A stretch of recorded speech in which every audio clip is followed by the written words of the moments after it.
Good morning. It is 7 o'clock on Wednesday, December 21st. We are getting down to the short rows on HoliVlogs here. Okay, your coat's in the washer, I know. I have been up since about 5. I am writing about making fudge and how that relates to how snowflakes form. It all has to do with supersaturation. Supersaturation is where you put more of something in a solution that normally it would be able to hold. In the case of fudge, it's sugar, and in the case of snowflakes, it's water vapor in the air. So, when you make fudge, it's kind of like working magic. There's all these criteria that have to be met. You have to stop stirring when you get the sugar to the boiling point and all the sugar has melted into the syrup, and then you have to wash down the sides of the pan to make sure there's no granules forming on the sides of the pan to cause it to be grainy, and then you have to let it cool really slowly. You don't need to quick cool it, because what happens if any of those conditions is violated, the sugar crystals will start to adhere to whatever that nucleation point is, right? And the agitation can cause it. The forming of a granule can cause it to kind of glom onto it, and it'll cause your fudge to be grainy and even have like a sugar crusty-ness to it almost, and that's from supersaturation. So what you do is you try to do everything you can to keep that from happening in the fudge, so your fudge is smooth and creamy. In the case of snowflakes, the water vapor is above 100% relative humidity, so it's supersaturated, and it needs a nucleation seed to form on. So a piece of dust or debris or just anything in the cloud for that water vapor to start to collect onto. And if it's below freezing, it will be frozen bits, and that's how you start growing your snowflakes. So that is what I'm writing about. Because I thought it would be good to have an example, and that's one example. Snowflakes have different forms. What we think of as a snowflake is called a dendrite, but there's plates, and there's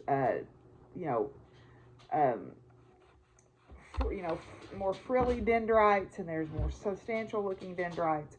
But the reason they form in those hexagonal structures is because of something called hydrogen bonding. The water molecule, you may remember it from school, looks like a Mickey Mouse ears, where you've got the oxygen molecule is bigger, and then the two hydrogen molecule, the water atom, and then the two hydrogen atoms, and it forms what's called a polar molecule. And that shape makes it viable for something called hydrogen bonding, where the way the molecules line up, it creates the hexagonal symmetry because of how the hydrogens bond together to form a long molecule chain. So that's why we get the six-sided. It creates a miniature a hexagonal structure, which I think is pretty cool and amazing. Makes these beautiful things. So I am in the process of working on that section on my book this morning and trying to keep Baxter out of y'all's face here. Anyway, so I'm going to continue to work on that, and then here in just a little bit I'm going to get around and head to the co-op in my truck, because I need to pick up some straw bales, and I need to get diesel for the tractor to prep for this cold weather coming. Tomorrow night's low is supposed to be 2 degrees, and we've got a wind chill advisory with wind chills that could be down as low as minus 30. That is not anything close to what we're used to here. That is very dangerous territory for the animals outside. So I am making sure that everybody has as best a chance as they can to have a warm place to get. So so it's only for a day and a half or so that it's going to be like that. It's a polar vortex that's coming down. So we're going to hopefully take care of everybody to the point that they'll be okay. But it is going to mean a very, very cold night tomorrow night and a cold day on Friday. So got to make sure I'm ready for that. Marianne is supposed to be bringing Gusty and Flame back today about noon, and I'm going to just kind of work around that schedule with the winter weather prep. I've got quite a bit done, but I want to put out extra hay again for the cattle, and I want to put out, I need to fix the better tarp on the rabbit cages to block the wind, and the chicken coop and the geese too. So I'll probably pick up 1 or 2 extra blue tarps today too, just to make sure everybody has sufficient protection from the wind.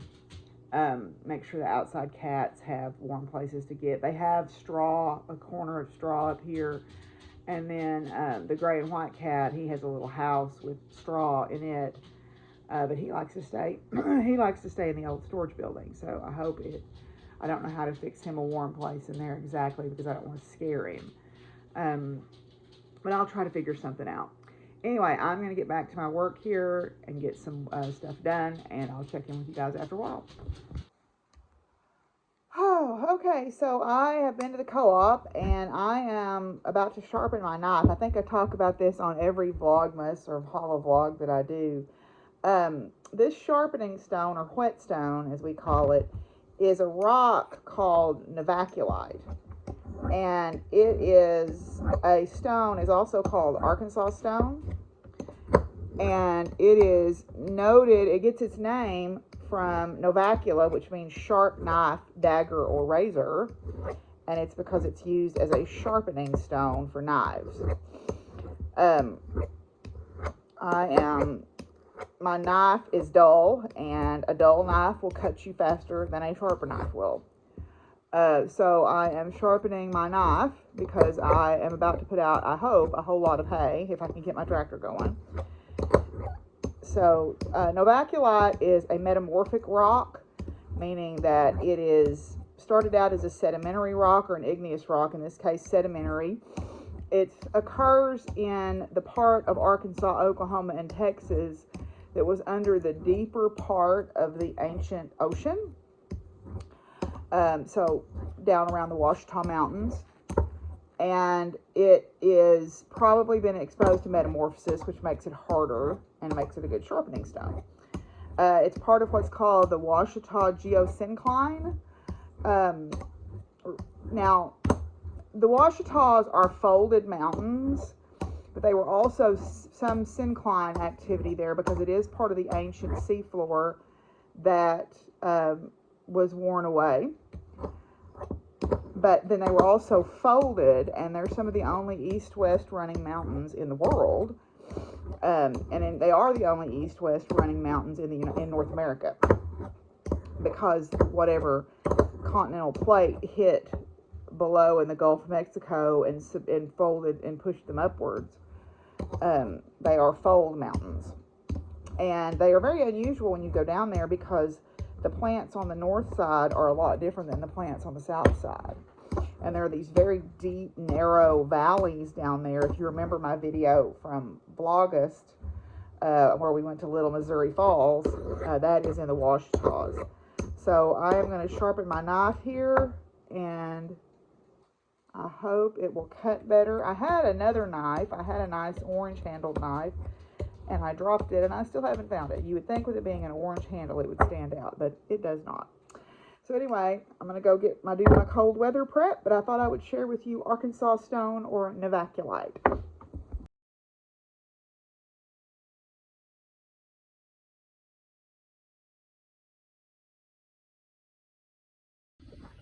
Hi, Pin. Hi, Pin. How's that Pin? Huh?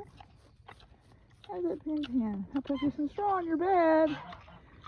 I'll put you some straw. Y'all doing okay in there? You got lots of straw. And you got tarps to protect you from the wind. So hopefully that'll be good. Well, I got around to fixing my stuff for the Dark Goddess Intensive that I'm doing. We're still working with the same goddesses that we were before, but we're focusing on what we need to let go of, because winter is a time of death and rebirth.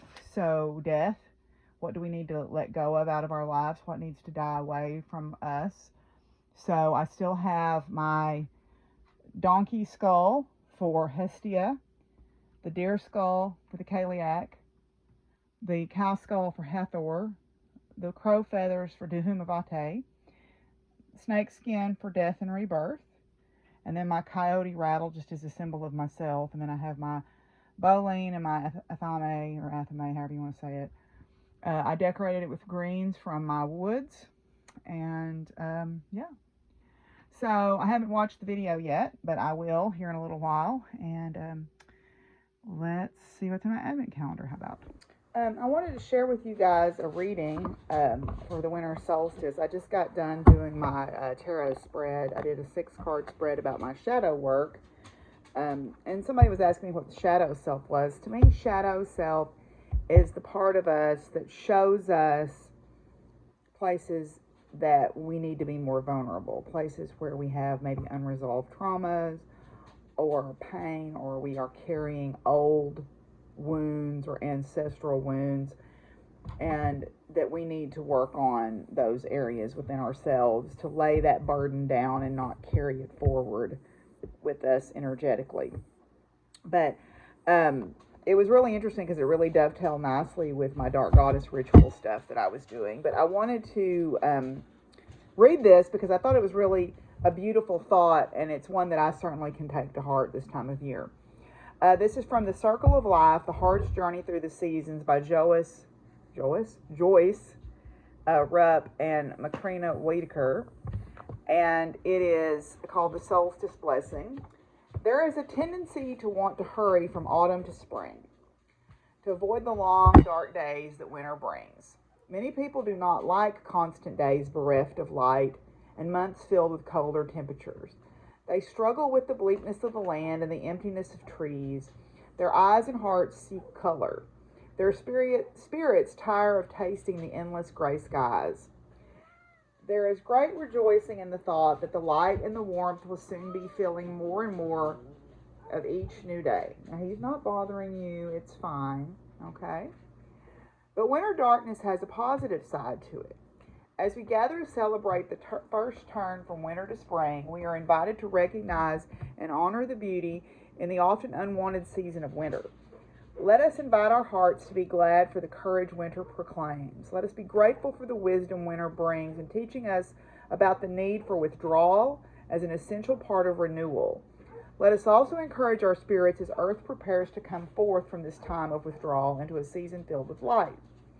The winter solstice celebrates the return of hope to our land as our planet experiences the first slow turn toward greater daylight for the northern hemisphere. Soon we will welcome the return of the sun and the coming of springtime. As we do, let us remember and embrace the positive, enriching aspects of winter's darkness. Winter's darkness. Pause now to sit in the silence and the darkness of this space. Let the space be a safe enclosure of creative gestation for you. And that is kind of the dark goddess sentiment. We had a death or a letting go meditation and ritual today, but we are not going to do a rebirth one until Ostara, which is the spring equinox. So we need to gestate. We need to let things germinate. We need to not just rush through this time of rest and renewal and deep, not obvious work, not outer work, but inner work.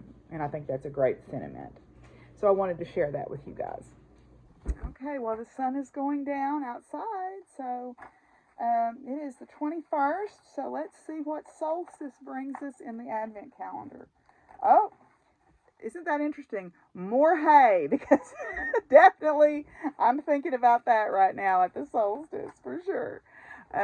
So we're about midwinter, and I'm looking at my hay going, I may need a little more. But such is life on the farm.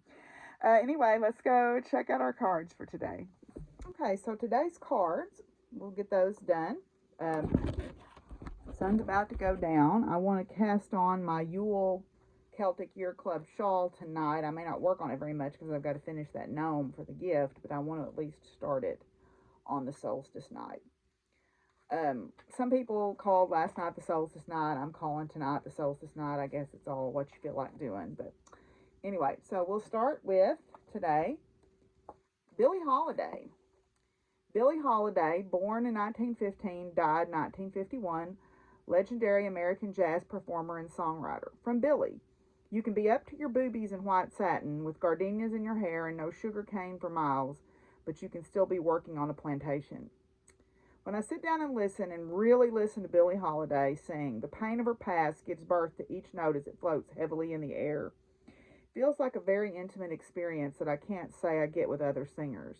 When Billie appears to you, she brings a healing message of accepting your past without letting it define your future.